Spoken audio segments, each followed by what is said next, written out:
So I'm anxious to get the festivities going. We have with us this morning Dr. Kaye. She is from Oklahoma City Public Schools, and so she will be here with you this morning, sharing with you and answering a lot of questions. I'm Steve Horton. I'm with the Ohio School Boards Association.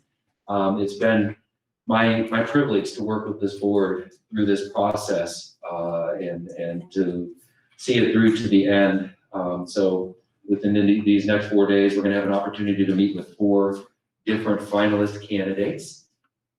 And so as part of this, as we promised the board when we first went into the process, that there would absolutely be an opportunity for stakeholders in the district to be able to share with the board and be a part of the process. So this is part of that process. And so I hope you use the link that you see on the table there. Actually, when I have a link like that, I'd much rather click on a link in an email and go to it, but be able to share your thoughts with the board. That's very important to them as they move forward with this. So I want to take just a couple minutes at the very beginning here. We'll start down at the far end because I want for you to use your outside voice, introduce yourselves, and share with Dr. Kaye who your organization is that you're representing here.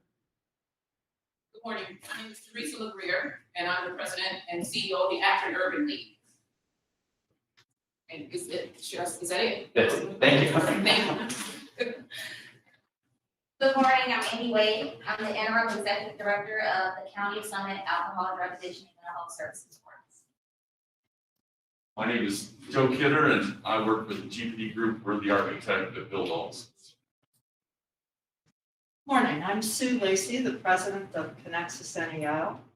We were the community convener for the master planning process and continue support for implementation. Hi, I'm Elaine Sao, and I'm the CEO of Regional Services in Action. Good morning, I'm Karen Thomas, President, CEO of Child Guidance and Family Solutions. Louis Atkins, Rexall Landis. We serve as board counsel to the Akron Public Schools, Lawyers. I remember you. among other things. Good morning, I'm Jackie Silas Butler, I'm Executive Director of Carver Bride Akron, and we work with the students in Akron. So, thanks. Good morning, John Garcall, Vice President of Community Investment at the Akron Community Foundation. We were the community convener for the middle school. Hi, I'm Pam Nixon Stevenson. I'm the Executive Director of the Akron Summit County Public Library. Hello, I'm Christina Hodgkinson, Director of Resident Services at the Akron Metropolitan Housing Authority. Susan Mark-Comer, Director of Strategic Initiatives at the Asian Services in Action. Bishop David Parker, I'm the pastor of Zion Faith Fellowship for Hill. I'm also the vice president of Education, Innovation, and Success, which partners to create high care and impact public schools. Good morning, Tracy Buckner, Akron Public Schools veteran of about 22 years and currently the Executive Director of the Akron Children's Museum. I'm Megan Platt. I'm the CEO of Red Oak Behavioral Health. We provide embedded mental health services in this Good morning, I'm Janet Coon, I'm representing Northeast Ohio Medical University for the state medical school here in Northeast Ohio. Office. Good morning. I'm Diana Akron, and we're at the Public School Board. Good morning, we're McWilliams-Woods, Vice President, External Affairs for your Akron Children's Hospital.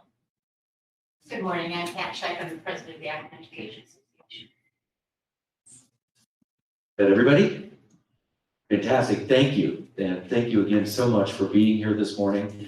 So the way we're going to do this is we're going to allow Dr. Kaye, we asked them to take about 15 minutes or so and share her vision for her leadership of Akron Public Schools. So you can get a little bit, learn a little bit more about her and get a little better idea of her vision for her leadership.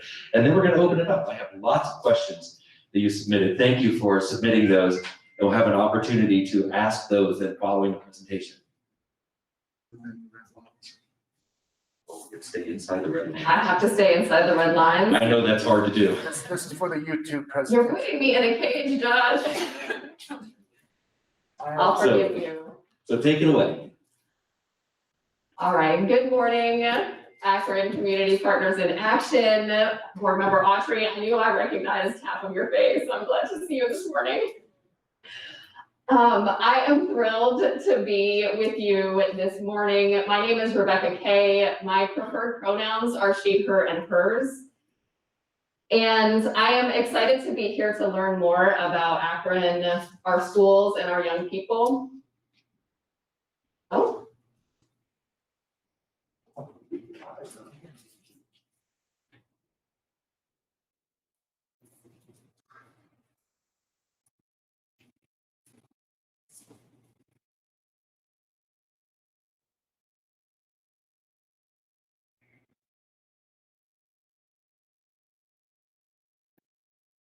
We don't want to leave our friends who are on the live stream behind, so I will pause for a moment.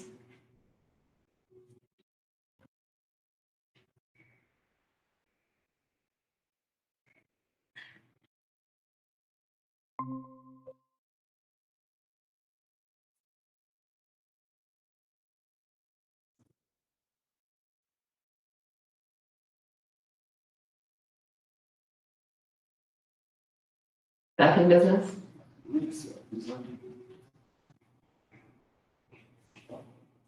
Cool. So before I begin, it is important to me to acknowledge that the ground beneath our feet is part of who we are. It reflects our histories and influences our futures. The land on which we gather here is the home of the Erie and Kaskaskia peoples and other tribes who called this land their home before their forced removal. We celebrate the innumerable and ongoing contributions of Indigenous peoples to the Akron community and the region. So the board asked me to start this forum off with a presentation about my vision for Akron Public Schools. But I'm afraid that that would have been the world's shortest presentation because I don't have one. A vision is not held by a leader,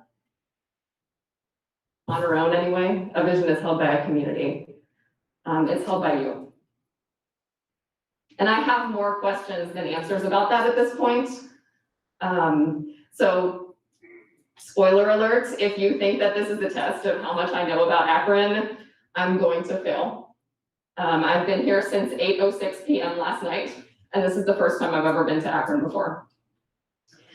What I do want to share with you is who I am and what you can expect from me as a leader. I'm a values-driven person, and my two most core values are integrity and courage. Everything comes back to these two things for me. Sometimes I think that all I really know how to do is listen and tell the truth. And my purpose in life in general, not just in my work as a school system leader, is in using the privilege that I have to redesign systems for racial and social justice. So integrity and courage are deeply connected to practicing anti-racism and anti-oppression for me in my life and in my work as a leader. I am obsessed with unleashing the power of human potential energy. I use that term potential energy on purpose because about a year ago, I heard a really compelling speaker at the National School Boards Association's Equity Conference talk about how often we use the word potential to talk about the limitations of our young people. Potential energy calls up for me the science of the energy that is held in like a spring. Every one of our young people, every one of our teachers, every one of our support staff members has that kind of potential energy in them. And I want us to access as a system the ability to unleash that potential energy for good in the world. I love this quote from a former board chair of the APS that I used to work for at Atlanta Public Schools, Benjamin E. Mays. He is legendary. He wrote, "Every person is born into the world to do something unique and something distinctive. And if they do not do it, it will never be done."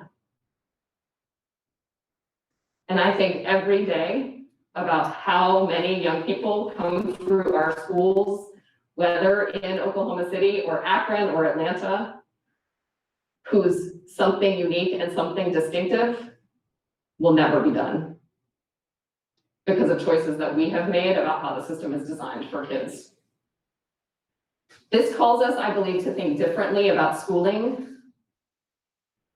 I believe that education is the practice of freedom, and that the system has to grow toward every young person having a right to the power and freedom to choose their own meaningful adventure in life. So when I think about why I'm wired this way, I think about growing up in Virginia. I grew up in the mountains in Virginia, not far from where the Civil War ended. I am a Southerner. I had a talk with the mayor this morning about where I could find grits for breakfast. It's a very important criterion for being able to happily live here. And I had hardworking parents who were fourth generation Oklahomans. They moved far away from their home to Virginia because of opportunities my dad got through the Navy. I learned to work hard watching both of them start college when my brother and I were in grade school. And I attended their college graduations when I was in the 5th and the 8th grades. So my dad graduated when I was in 5th, my mom when I was in the 8th grade. And those are memories that I cherish, going to those graduations. But what I cherished even more was that when my mom switched from being a part-time clerk at a fabric store to being a registered diabetic renal nurse, she took me to the mall to buy new clothes when I was 14. And any of the ladies in the room at least will understand exactly how big of a deal it was to have my first trip to the mall to buy new clothes when I was 14 years old. So that day I learned one of the many powers of education. And because I had amazing public school teachers in my own public school experience, I was drawn to teaching after college. I moved to Atlanta to teach. And there in the part of town that was immortalized by Outcast and Goody Mob as the SWATs, I learned exactly how fortunate I was to have had access to high quality public schools because of where I lived and because of the unearned advantages society had given to me. I learned more about how the world works from 35 Black 12-year-olds that year than I had in my previous 22 years on the earth. Saying yes to that life set me on a path of my lifetime and a mission to use the privilege that I have to redesign school systems for justice. I have never once since that first day woken up and wondered why I was born. Since then, I've walked a little bit of a different path from a lot of education leaders. I spent most of the intervening 20+ years working in policy at the federal, state, and regional and local levels, which means I see the big and the small and how they connect to each other. So we can have a lot of conversations about the law. It means I know a lot about how big urban systems tick, because I've been at a lot of tables talking about the details and how they matter to the way the system is designed. It also means that I see what is possible inside of the rules instead of what's impossible. And I know how to do the work with school boards, state boards, and state legislatures to change them, to change the rules when they need to work differently for kids and teachers.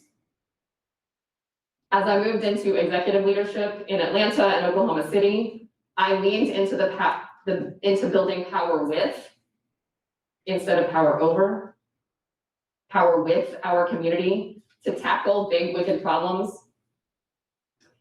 Family engagement, community-owned school strategic planning, teacher retention, generational enrollment declines, structural budget imbalances, district redesign, equity and belonging, closing the digital divide for our kids in COVID, and installing a clear and compelling vision and strategic plan for the next 5 years. Each of these was specific to a context.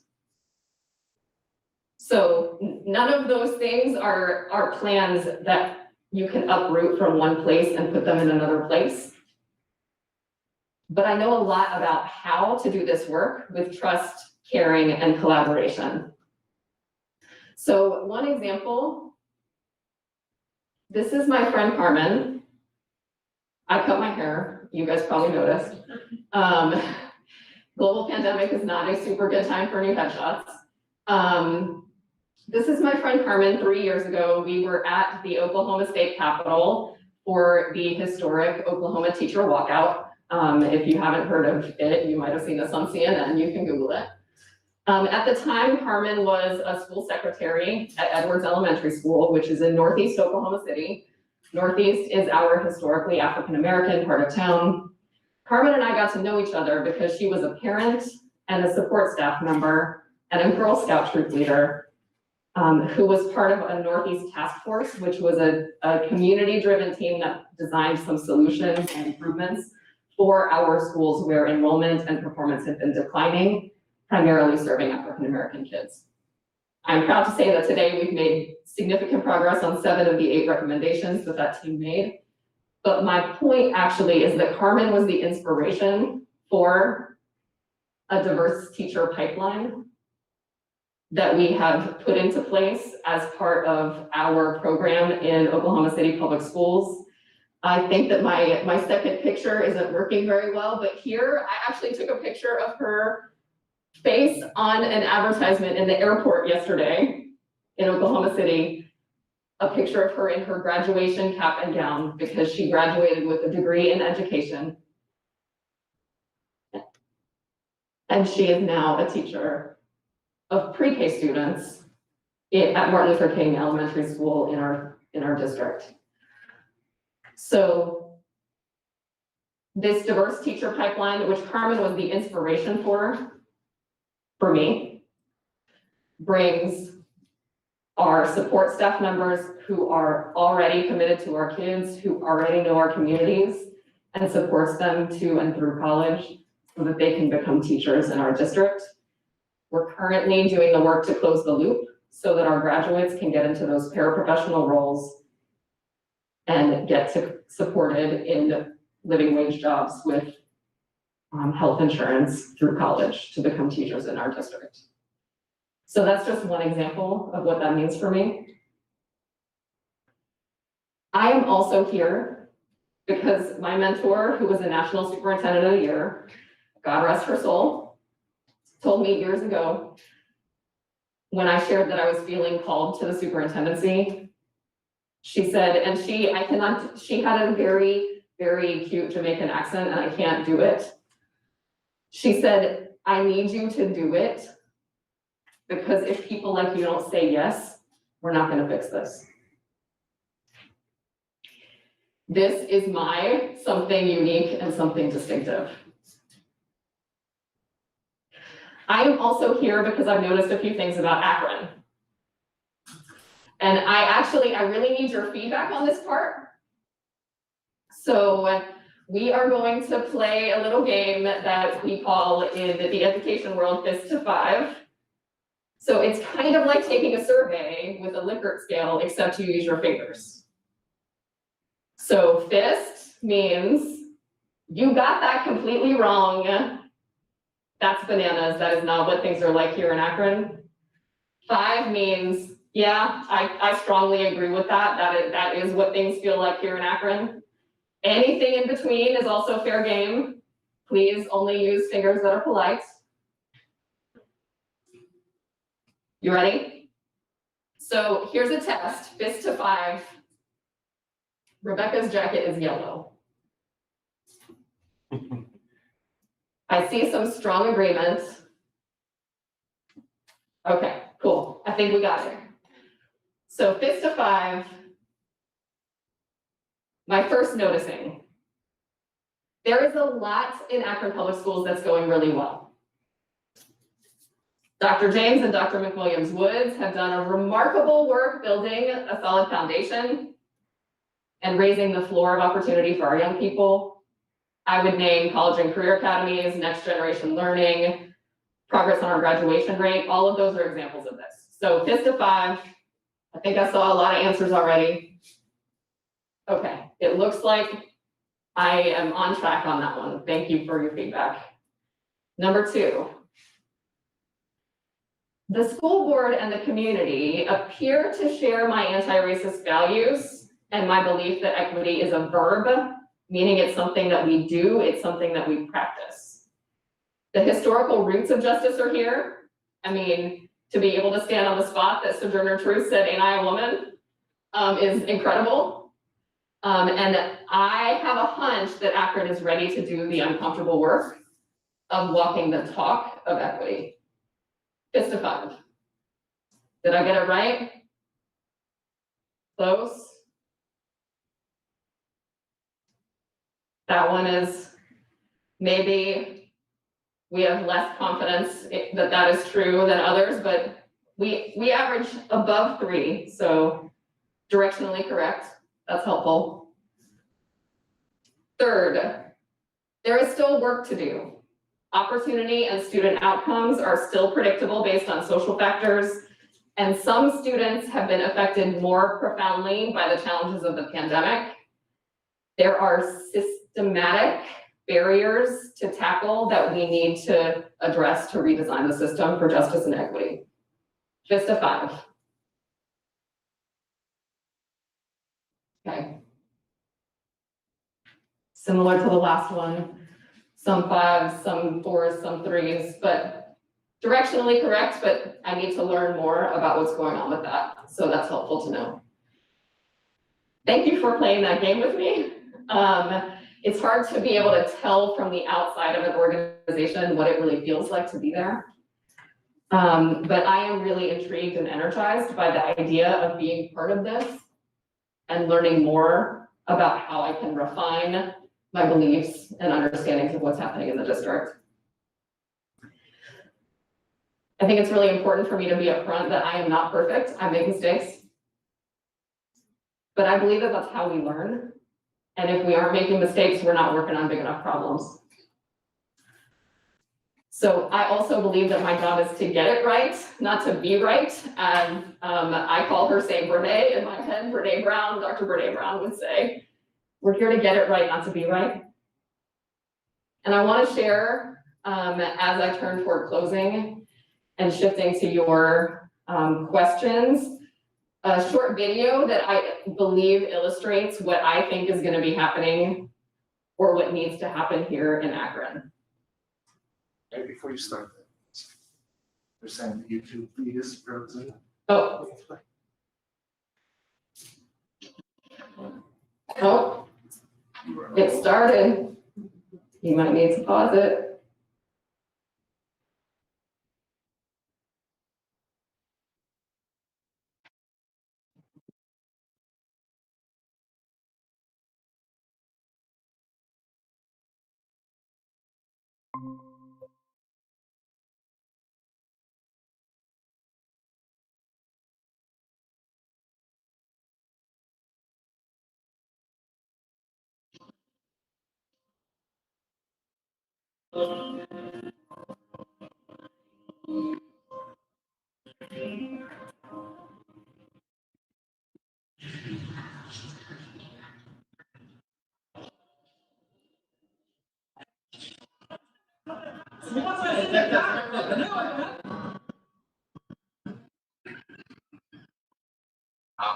Sir आपके लिए उस पार car का इंतजाम किया है sir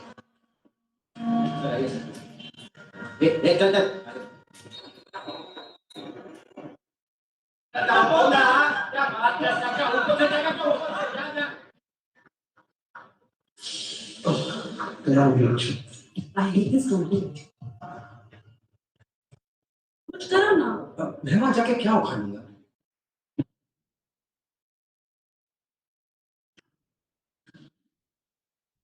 कैसी जाने बूंदे आई जाने कैसा दर्द लाई सामने क्या है ये तेरे क्यों रुका है तू बता दे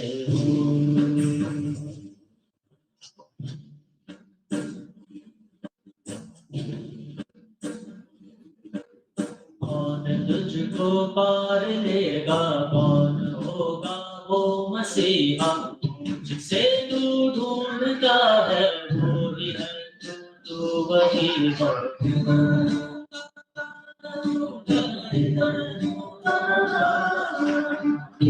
तेरा रास्ता है तेरा है सहारा तू ही तुझको पार लेगा तू ही है तेरा किनारा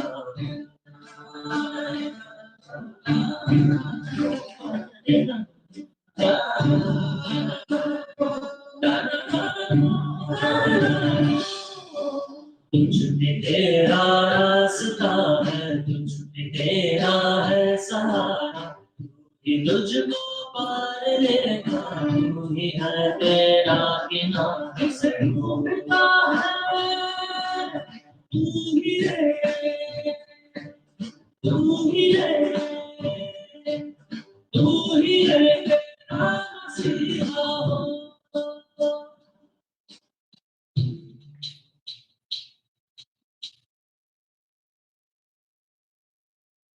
That's it. That's everything. That's what we're here for. And the question is, which role will each of us play? Where did you see yourself in that accomplishment of a monumental task? I can tell you where I see myself. I'm going to close with a short story that illustrates kind of who I am. As I was in the process of being recruited away from Atlanta to go to Oklahoma City, it was a city and a district that I loved deeply. Like when I am in a place, I am all in. I got connected to this super talented education leader who she had just moved with her husband to Atlanta. And sort of long story short, I got her connected. She ended up coming to work for Atlanta Public Schools as our director of early childhood. As she was entering, she did what smart people do, which is she asked everyone she encountered, who do I need to get to know? She asked everybody, who are the influencers? Who are the energizers in the system? She called me at the end of her first week because we already knew each other. And she said, and this is a quote, "You are the first person every single person mentions, no matter what department or school they're in." One person told me, "You have got to get to know Rebecca Kaye. She is the beating heart of APS." I am here with you today because I wonder if the next step in my journey is to be the beating heart of APS again. I really appreciate you all being here to help me answer that question. And I'm going to turn it back over to Steve. Thank you. Thank you for sharing.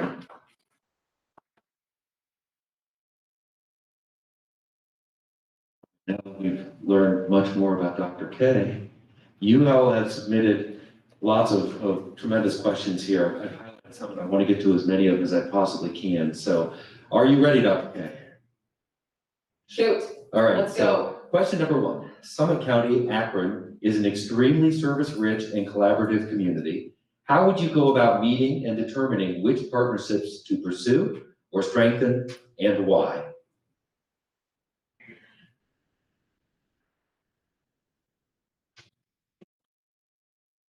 So I started this conversation that I am very values and purpose driven.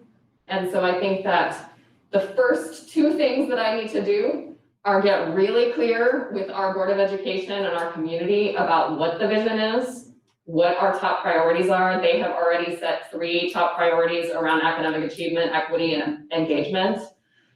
So to really clarify what the needs of the district are, I need to learn more about what those are first. And the second thing that I need to do is get to know you all. I mean, I think that everything spectacular and impossible can happen through relationships. And so I would spend certainly my first 90 to 100 days, and probably a whole lot longer than that, getting to know all of the amazing people in Akron who support our young people, and kind of figuring out where the needs of the system and the resources in the community match.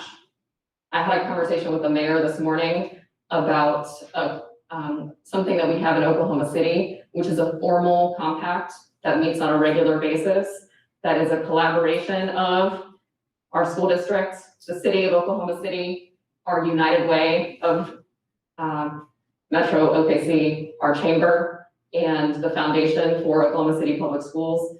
And that group comes together to tackle big problems that are ecosystem problems. They're not problems the district can solve on our own.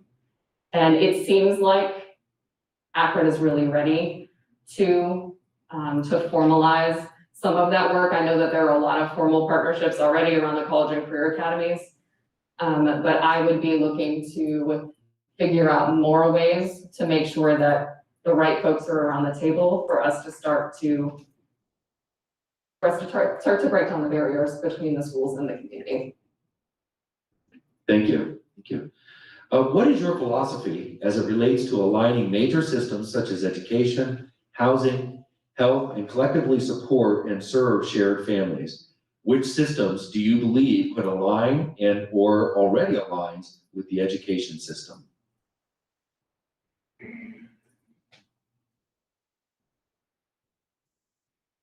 Can you say the last part of that question again? Sure. Which systems do you believe could align and or already aligns with the education system? So that's a related question. I think that obviously our city and county governments, our housing authority, I think there's somebody from housing authority here. We have a ton of incredible nonprofits in our city that are doing great work on behalf of young people and their families. I really see the future as being more of a two-generation strategy than just focused on young people, because if parents and families are living in chaos, then it causes chaos. So like one thing that I noticed is that we report in Akron our graduation rate just for kids who've been with us all 4 years of high school, and it's much higher than students who have less stability in their lives. So we have to tackle that challenge of stability for those young people in order to get them into these classrooms with our amazing teachers and the opportunities that are available to them in the college and career academies. So I think it's all those things that we've mentioned: health, housing, transportation, all of those are education issues, and all of them, including education, for me, are justice issues. Thank you. This one's particularly appropriate. What is your approach as it relates to working with and dealing with a newly elected board when you are a new superintendent and new to the community? One of the questions that I have for the board this afternoon is, spoiler alert, Ms. Autry, is what is the board's plan for team building and governance training? And I think that is the place that we have to start. Anytime a new person joins a team, the team changes. Akron has experienced that on the board the boards are like the ocean, they're constantly changing. A new person comes on, a person that has experience takes that institutional memory with them, and they're constantly changing. So we always have to be honing that relationship. Iron sharpens iron. I feel like the relationship between the board and the superintendent, the board's job is to hold the community's vision. Again, like the leader does not do that on her own. But it's my response. I want to be accountable for outcomes and results.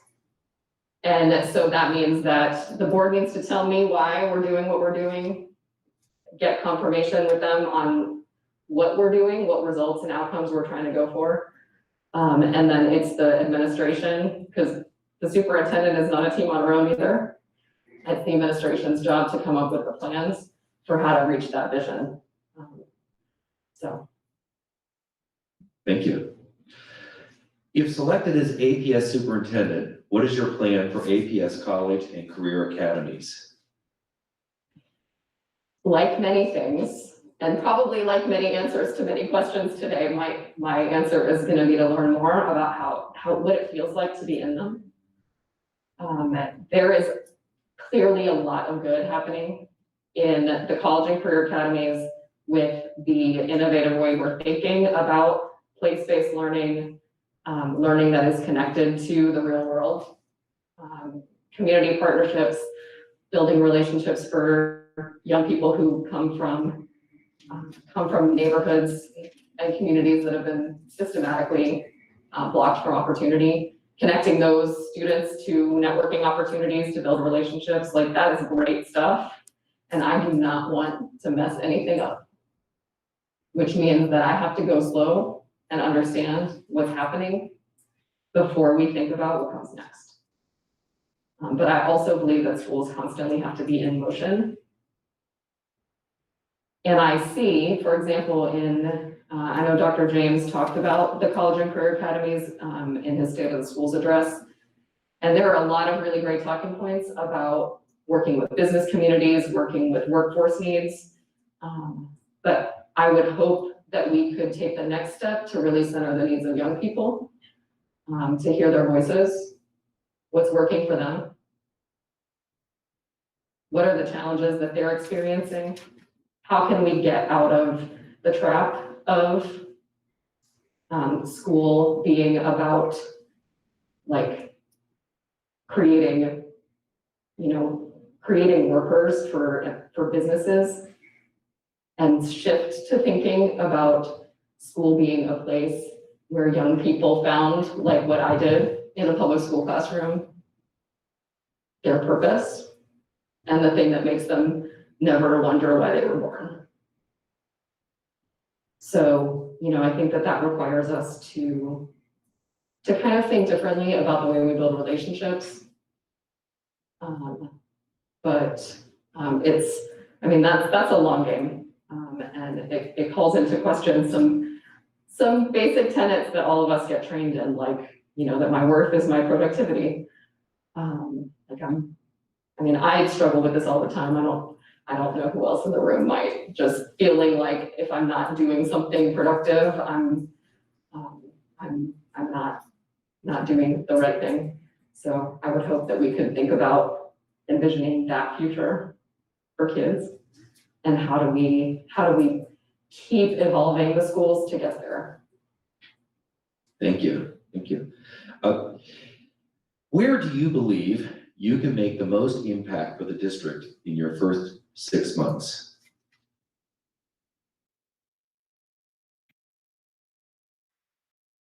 I don't know the answer to that question yet, Steve, or whoever asked it. The part of the district that I have the most questions about is the culture, particularly the working culture of folks in the district. So I have been focused really deeply in the last 4 years on improving culture, because culture is foundational to improvement. If we don't have a culture of trust, if we don't have a culture of making mistakes being okay, we can't actually access the wisdom in the system. Like, the wisdom is here in the system, but we have to find it, and we have to build relationships that free people to let it go. In a system, and I don't know what the culture of Akron is like. I can't know from outside. But I feel like building relationship with community, building relationship with staff, will be my top priority, and I'll have a better answer in October about the answer to that question. I'm sorry, I answered a different question from the one that you asked. All right, thank you. This one comes to us from the Asian Services and Action Group, or ASIA. And they're interested in knowing how you plan to support students from the immigrant and refugee community and/or work with organizations like ASIA to support students from the immigrant and refugee community. That is a great question. In Oklahoma City, we have a pretty large immigrant and refugee community. And we do a lot of things. Like, I will tell you, the first time that we had a community meeting that had simultaneous translation in American Sign Language, Spanish, and Burmese, I felt like something special was really happening. I think that continuing to do what APS is already doing, where we are being really publicly welcoming, but acknowledging that there are racial groups in our city who have been kind of left out of the conversation around anti-oppression and anti-racism, and understanding that like everybody has to be at the table for that conversation. So that's one answer. I mean, I'm very interested in what services look like for our emergent bilingual students. In Oklahoma City, we have 33% emergent bilingual students. Most of them speak Spanish at home, but our second most common language that's not English is Vietnamese. We have a large, I actually live really close to the Asian district and have had the best Chinese and Korean food of my life in Oklahoma City, believe it or not. So supporting those young people and understanding the challenges that come for them is, I think, would be kind of my priorities for that. Thank you. What are your unique ideas for professionally addressing on a timely basis the social and emotional behavioral health needs of students as they emerge from the pandemic environment? What role might the community play in this? Mm-hmm. Now, I don't know if my ideas are unique or not. Like, that's your job to decide. What I can tell you is that I talked about the compact for Oklahoma City Public Schools when I was immediately before when I was the chief of staff, and then when I was the acting superintendent in Oklahoma City. We launched an initiative called Embrace OKC. So this is a collaborative compact that is addressing systematically the mental and behavioral health needs of our students. And our mission with that work, our purpose, is to not just to address problems, but to protect wellness.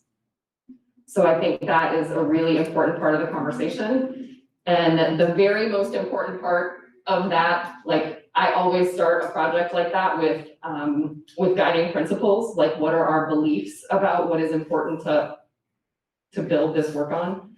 And one of them is that we have to start first with the grown-ups.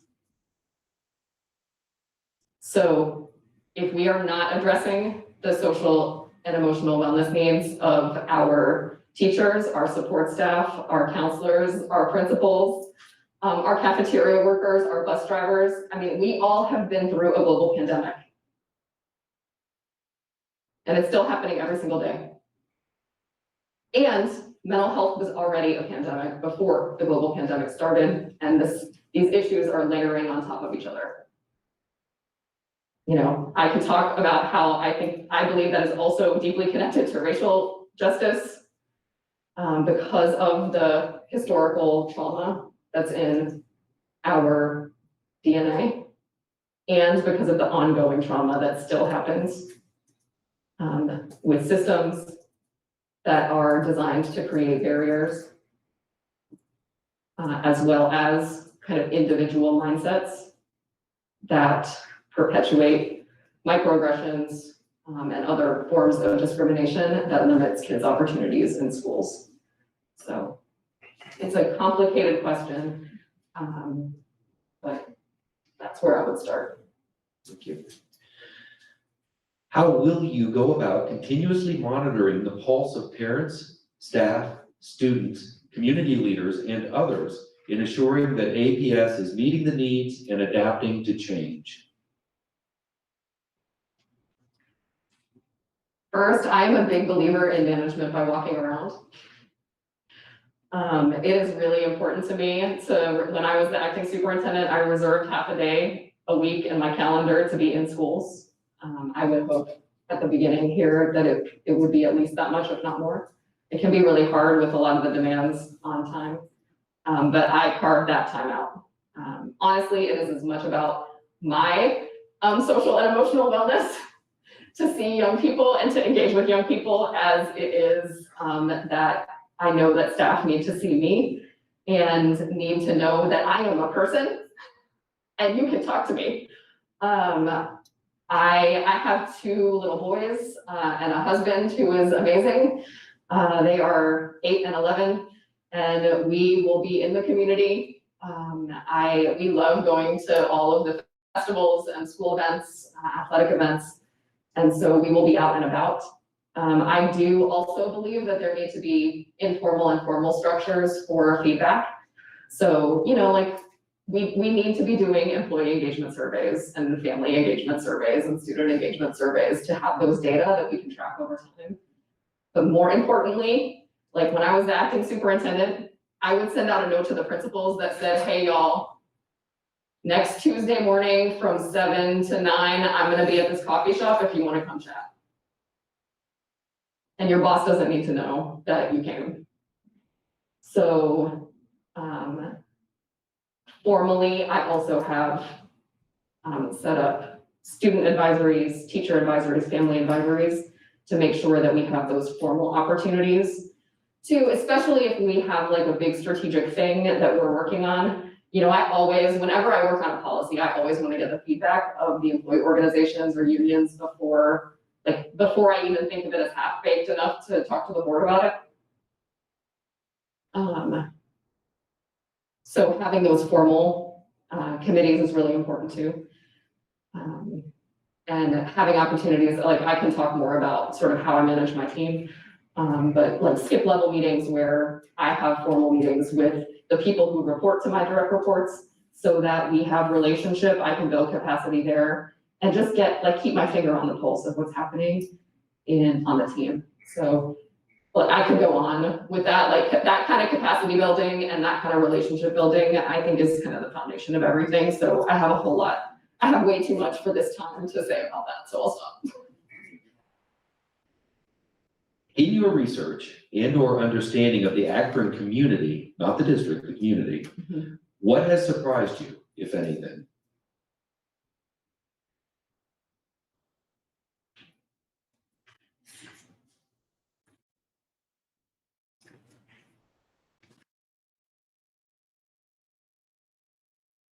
I'm gonna have more than one answer to this because the first thing that came to mind, so I got here at 8:06 p.m. last night and I've never been here before.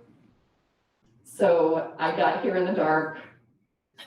I woke up this morning and I opened my windows to look outside and I saw tall green trees. And we don't have those in Oklahoma City and I miss them and it actually felt a lot like home. So that surprised me this morning. In Oklahoma, like the wind really does come sweeping down the plain and so the trees are all really like short and stubby. But I grew up in the mountains in Virginia, so tall trees is what calls my soul. I would say like the kind of answer that you're wanting to hear. I was doing some research this weekend to think about who I might meet in this meeting. And I was reading about just a couple of organizations that are already like really forwardly thinking about having formal vision around racial justice and social justice. And I have been so impressed by how consistently I see that intention. I mean, I saw in some of the feedback that we're probably not completely there yet with impact. We're probably not completely there yet with mindset. But there's certainly more happening here than in a lot of other places, including Oklahoma City, to really formalize that being a priority for the city. And I actually had a conversation with the mayor about his racial and social justice committee this morning as well. So that's been a pleasant surprise as well. Nice, thank you. Based on what you know about Akron Public Schools at this point, what do you identify as its greatest strength and asset? And what do you see as its most pressing problems or urgent needs?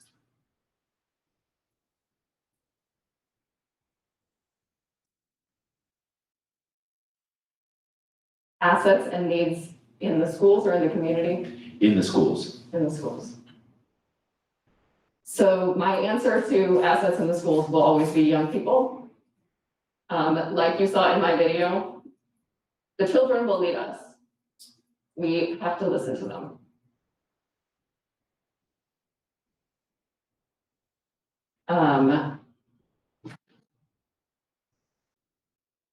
I think that the stability here is also a huge asset.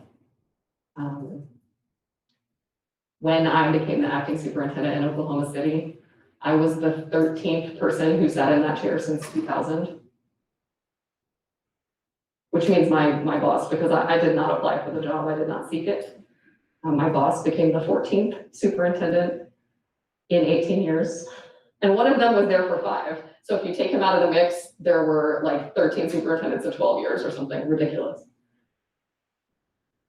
The stability that Sylvester Small and David James have built here, that the board has built here, is really remarkable. And you all might not know how special that is.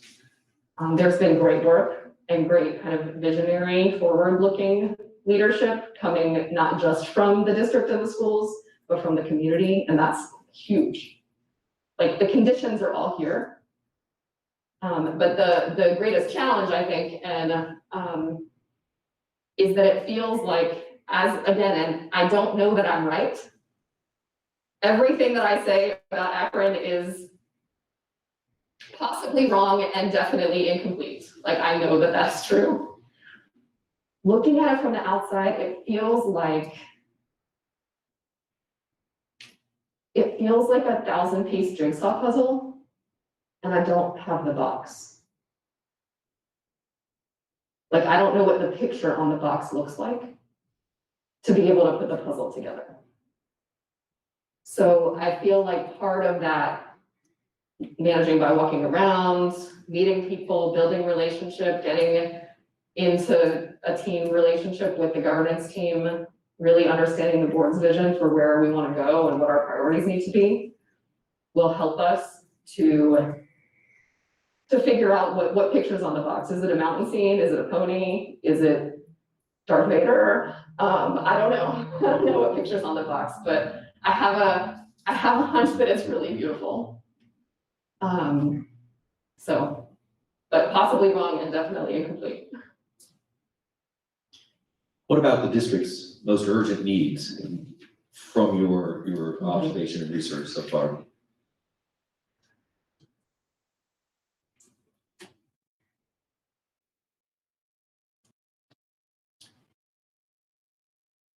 A lot of the themes and the feedback that the Ohio School Boards Association gathered for the board were really around trust. They were around visibility. And I mean, the good news, like, visibility is a pretty easy problem to solve. So, I think that some of that 1,000-piece jigsaw puzzle, when we're talking about urgent needs, means that, I can see multiple different sets of goals, and I don't know how to connect to each other. And I think that's, it's not an answer like we have to support our students who are experiencing homelessness. Like, yes, absolutely, that's a need. Yes, responding appropriately and safely to the COVID pandemic is an urgent need, like in terms of, red alert, hair on fire. But I mean, realistically, a lot of those decisions are going to be made before I get here. So when I think about what is kind of important urgent, because in urban districts, we have this tendency to be driven by the tyranny of the urgent. Like, everything's on fire all the time. So I have to work really hard to plan. Like on my calendar every week, you will see on Friday afternoon, I have a meeting with myself. I have a priority plan 3 months at a time. And every week before I start the week, I plan my big rocks for the week so that I get to the important things and don't let the urgent completely overwhelm my life. Because they can. So that's why I think my answer to that is maybe a little different from what you might frame as an urgent problem. Understanding those trust issues, where that's coming from, the history, again, being open about that history, are very early needs, in my opinion, and that work has to be done in collaboration with the governance team, so that the board and the superintendent can really be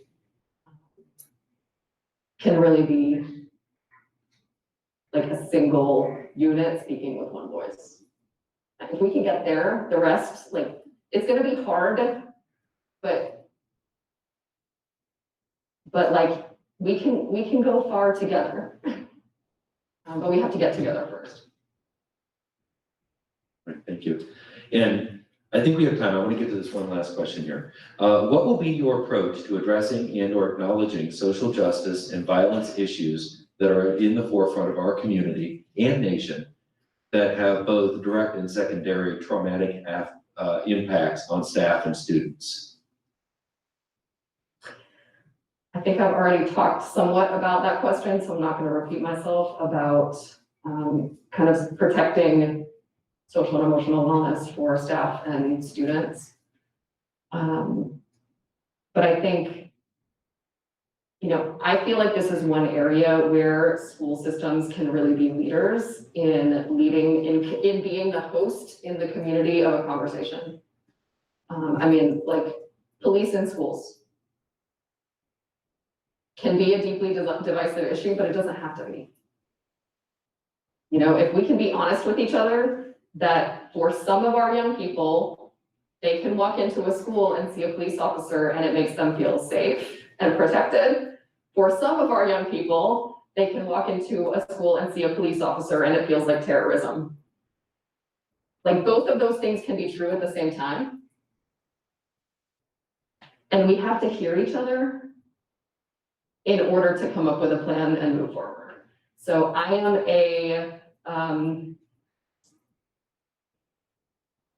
I'm gonna go with like journeyman level restorative practice practitioner. And I really, really strongly believe in the power of restorative practice to have these kinds of community engagement conversations, not just to sit in a circle because a kid brought a weapon to school and kind of write that relationship. I don't know what it looks like yet, but I think that restorative practice is the gospel. And I'm kind of excited about the idea of figuring out the people who are doing that work in Akron already, because I know they're here. And thinking through what it might look like to host conversations around those kinds of issues. Well, thank you. We are officially at the end of our time together, but thank you so much for sharing so much of yourself and answering these questions. And thank all of you for your wonderful work that you're doing with the Akron Public Schools and with the community, and for being a part of this process with us. We appreciate it so much. Please share your feedback with the board. It's so important for them as they're going to be going into some pretty long deliberations, I'm sure, in moving forward in this process. So again, many, many thanks and appreciation for your help in this process. Yes, thank you so much for being here. And I think we have special instructions for leaving. Second row is actually going out first, and then we'll let everybody in the first row follow them. Now, you have to have a Google account to complete survey. No, you should be able to just go to the link and be able to access it. I've tried it a couple times. Maybe I'll do it. Was the sound Yeah, good? I've been told as of this morning it's open.